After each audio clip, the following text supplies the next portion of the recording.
بسم اللہ الرحمن الرحیم۔ السلام علیکم ورحمۃ اللہ وبرکاتہ۔ ایک مرتبہ حضور نبی کریم صلی اللہ علیہ وسلم کسی سفر پر تشریف لے گئے۔ آپ کی عدم موجودگی میں حضرت علی رضی اللہ تعالیٰ عنہ نے اپنے گھر میں کچھ رقم بھیجی۔ حضرت فاطمہ الزہرا رضی اللہ تعالیٰ عنہ نے اس رقم سے 2 کنگن بنوائے اور ایک پردہ خرید کر اپنے دروازے پر لٹکا لیا۔ جب آپ صلی اللہ علیہ وسلم سفر سے واپس تشریف لائے تو آپ کی عادت مبارکہ کے مطابق سیدھے اپنی صاحبزادی کے پاس تشریف لائے۔ آپ کی نظر حضرت فاطمہ الزہرا رضی اللہ تعالیٰ عنہ کے کنگنوں اور دروازے پر لٹکے ہوئے پردے پر پڑی تو واپس پلٹ گئے۔ حضرت فاطمہ رضی اللہ تعالیٰ عنہ نے آپ صلی اللہ علیہ وسلم کو دیکھا تو استقبال کے لیے خوشی خوشی دروازے کی طرف لپکی۔ آپ صلی اللہ علیہ وسلم کو واپس جاتے دیکھ کر آپ حضرت فاطمہ الزہرا رضی اللہ تعالی عنہ رونے لگی اور سب سمجھ گئی کہ آپ صلی اللہ علیہ وسلم کو ان چیزوں سے نہایت ناگواری گزری ہے۔ پہلے تو آپ صلی اللہ علیہ وسلم نے کبھی ایسا نہیں کیا تھا۔ آپ رضی اللہ تعالی عنہ نے فوراً پردہ اتار دیا، دونوں کنگن بھی نکال دیے۔ پھر آپ نے حضرت حسن اور حضرت حسین رضی اللہ عنہما کو بلوایا، ایک کو کنگن تھمائے، دوسرے کو پردہ۔ ان سے فرمایا یہ دونوں چیزیں اپنے نانا جان کے پاس لے جاؤ اور ان سے کہنا کہ آپ کی عدم موجودگی میں ہم نے ان دونوں چیزوں کے علاوہ اور کچھ نہیں بنایا۔ یہ آپ صلی اللہ علیہ وسلم کی خدمت میں حاضر ہے، آپ کا جو جی چاہے کیجئے۔ دونوں صاحبزادے ان دونوں چیزوں کو لے کر آپ صلی اللہ علیہ وسلم کی خدمت میں پہنچے۔ والدہ محترمہ کا پیغام آپ صلی اللہ علیہ وسلم کو دیا۔ آپ صلی اللہ علیہ وسلم نے دونوں کے منہ پر بوسہ دیا، شفقت سے اپنے زانوے مبارک پر بٹھایا اور خوشی کا اظہار فرمایا۔ پھر حکم فرمایا چاندی کے یہ دونوں کنگن توڑ دیے جائیں۔ کنگن توڑ دیے گئے تو آپ صلی اللہ علیہ وسلم نے ان کے ٹکڑے اہل صفہ میں تقسیم فرما دیے۔ صفہ اس چبوترے کو کہتے ہیں جو مسجد نبوی کے باہر دروازے کے ساتھ بنایا گیا تھا۔ اس پر نادار صحابہ رضی اللہ عنہ تعالی بیٹھا کرتے تھے۔ پھر آپ صلی اللہ علیہ وسلم نے اصحاب صفہ میں سے ایک صحابی کو بلایا، اس کے پاس کپڑا نہیں تھا۔ اس دروازے کے پردے میں سے ایک ٹکڑا پھاڑ کر اسے دے دیا۔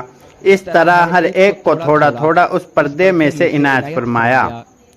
اس سے فارغ ہو کر آپ صلی اللہ علیہ وسلم نے فرمایا اللہ میری بیٹی فاطمہ رضی اللہ عنہا پر رحمت بھیجے اور انہیں جنت کے خوبصورت لباس عطا کرے۔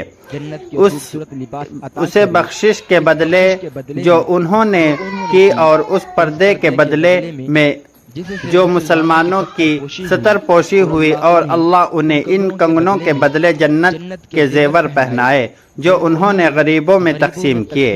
ایک شخص حضور نبی کریم صلی اللہ علیہ وسلم کی خدمت میں پینے کی کوئی چیز لایا۔ اس وقت آپ صلی اللہ علیہ وسلم کے دائیں طرف ایک چھوٹی عمر کے لڑکے بیٹھے تھے، جبکہ بائیں طرف عمر رسیدہ حضرات بیٹھے تھے۔ آپ صلی اللہ علیہ وسلم پہلے دائیں طرف والوں کو چیز دیا کرتے تھے۔ آپ نے اس سے فرمایا کیا تم مجھے اس بات کی اجازت دیتے ہو کہ میں پہلے ان حضرات کو دے دوں؟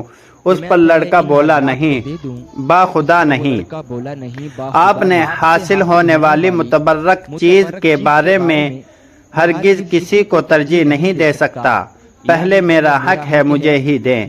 آپ صلی اللہ علیہ وسلم نے پہلے انہی کو وہ چیز پلائی۔ یہ تھے حضرت عبداللہ بن عباس رضی اللہ عنہ۔ ان کی بات حد درجہ دانش مندانہ تھی۔ 9 ہجری میں قبلہ ثقیف کا وفد دربار رسالت میں حاضر ہوا۔ یہ لوگ آپ صلی اللہ علیہ وسلم کی خدمت میں مناظرہ مقابلے کی غرض سے جاتے۔ اس وفد میں ایک بچہ بھی تھا جو رات دن وفد کے سامان کی حفاظت پر مقرر تھا۔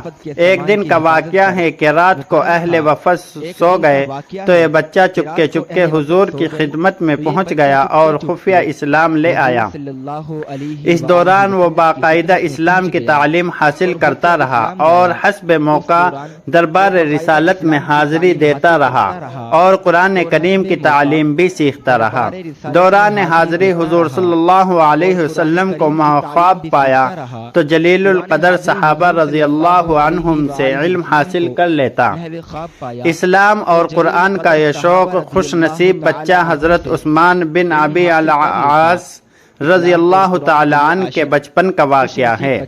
حضور صلی اللہ علیہ وسلم کی مدینہ منورہ حاضری پر ایک لڑکا آپ کی خدمت میں پیش کیا گیا اور لوگوں نے کہا یا رسول اللہ اس نے 17 قرآنی صورتیں حفظ کر لی ہیں۔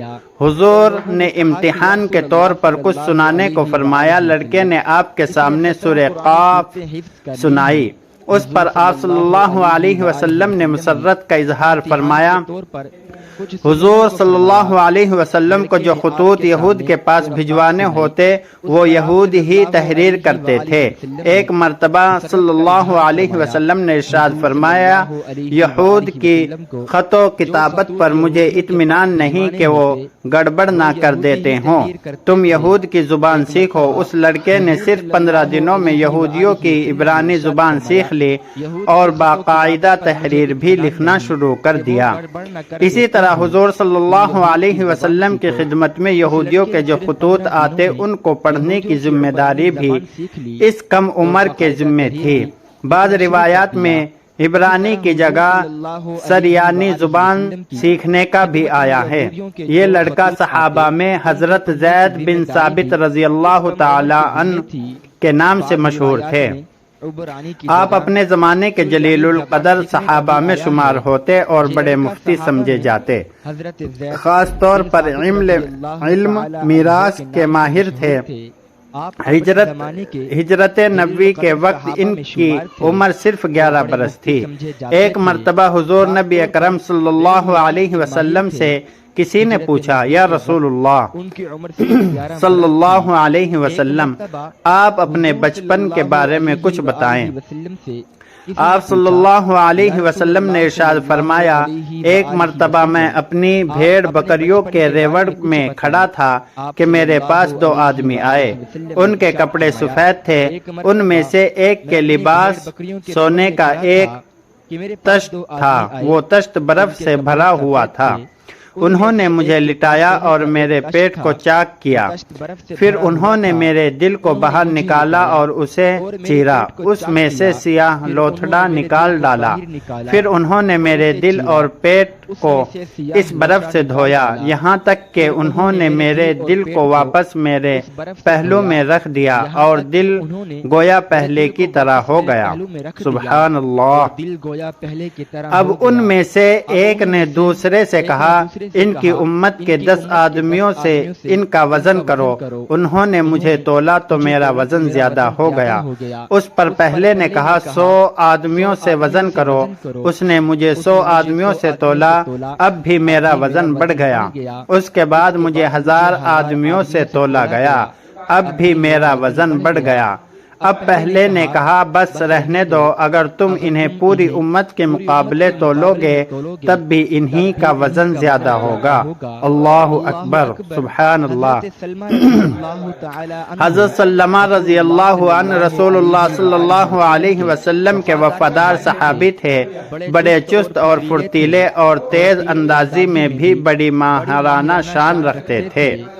ایک دفعہ عجیب حادثہ رونما ہوا۔ مدینہ منورہ سے باہر ایک جنگل تھا جہاں رسول پاک صلی اللہ علیہ وسلم کی اونٹنیاں چرایا کرتی تھی۔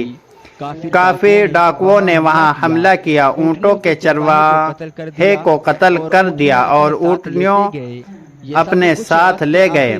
یہ سب کچھ رات کے آخری پہر میں طلوع سحر کے قریب ہوا۔ حضرت سلمہ نے تیر کمان لیے ہوئے صبح کی اذان سے پہلے اسی جنگل کی طرف جا رہے تھے کہ کسی نے ان کو حادثے کی اطلاع دی۔ حضرت سلمہ فوراً ایک پہاڑ پر چڑھ گئے اور مدینے کی طرف منہ کر کے زور سے اعلان کیا کہ لوگوں، ڈاکہ پڑ گیا ہے، مدد کے لیے جلدی آؤ۔ یہ اعلان کر کے حضرت سلمہ رضی اللہ عنہ خود اکیلے ان کافروں کے پیچھے دوڑ پڑے، جلد ہی ان کے قریب پہنچ گئے اور ان پر تیر برسانے شروع کر دیے۔ حضرت سلمہ رضی اللہ عنہ کا نشانہ بے خطا تھا، جس کافر کو لگتا زخمی یا ہلاک ہو کر وہیں گر پڑتا۔ پہلے تو کافر یہ سمجھتے رہے کہ بہت سارے مسلمان ہمارے پیچھے لگے ہوئے ہیں اور تیر چلا رہے ہیں، اس لیے وہ سر پر پاؤں رکھ کر بھاگے، مگر بعد میں ان کو اندازہ ہو گیا کہ یہ ایک اکیلا لڑکا ہے جو ہمیں پریشان کیے ہوا ہے۔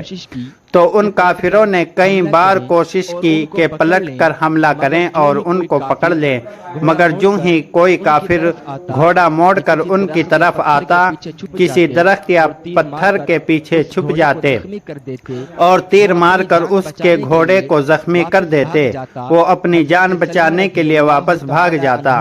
حضرت سلمہ نے دیر تک ان کا تعاقب کیا۔ کافر اتنے بدحواس ہوئے کہ حضور علیہ السلام کی لوٹی ہوئی اونٹنیاں بھی پیچھے چھوڑ دی اور جان بچا کر تیزی سے بھاگنے کے لیے اپنے سامان سفر اور زائد ہتھیار کے بوجھ سے بھی آزاد ہوتے گئے۔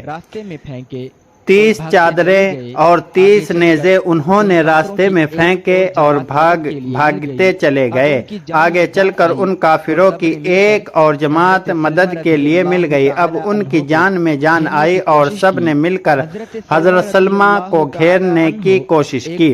حضرت سلمہ ایک پہاڑ پر چڑھ گئے اور للکار کر کہا، قسم ہے اس ذات کی جس نے حضرت محمد صلی اللہ علیہ وسلم کو عزت و عظمت کی بلندی عطا کی، تم میں سے کوئی مجھے نہیں پکڑ سکتا اور میں جس کو چاہوں پکڑ سکتا ہوں۔ وہ لوگ گھبرا کر رک گئے اور حضرت سلمہ رضی اللہ عنہ نے ان لوگوں کو باتوں میں لگائے رکھا تاکہ مدینہ سے مسلمانوں کی آمد آ جائے۔ چنانچہ کچھ دیر بعد دوسرے صحابہ اکرام رضی اللہ تعالی ہم ایک دستہ گھوڑوں پر سوار آتا دکھائی دیا۔ ان کے میدان میں پہنچتے ہی لڑائی شروع ہو گئی۔ کچھ دیر بعد کافروں کا سردار مارا گیا۔ پھر کیا تھا، بھگدڑ مچ گئی اور سارے کافر بھاگ نکلے۔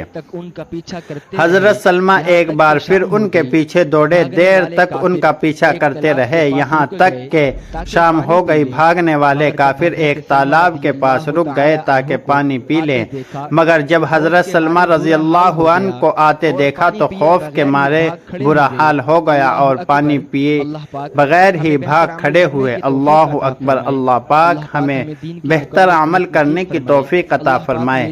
اللہ پاک ہمیں دین کی مکمل سمجھ نصیب فرمائے۔ اللہ پاک میری اور آپ کی بخشش فرمائے، آمین یا رب العالمین۔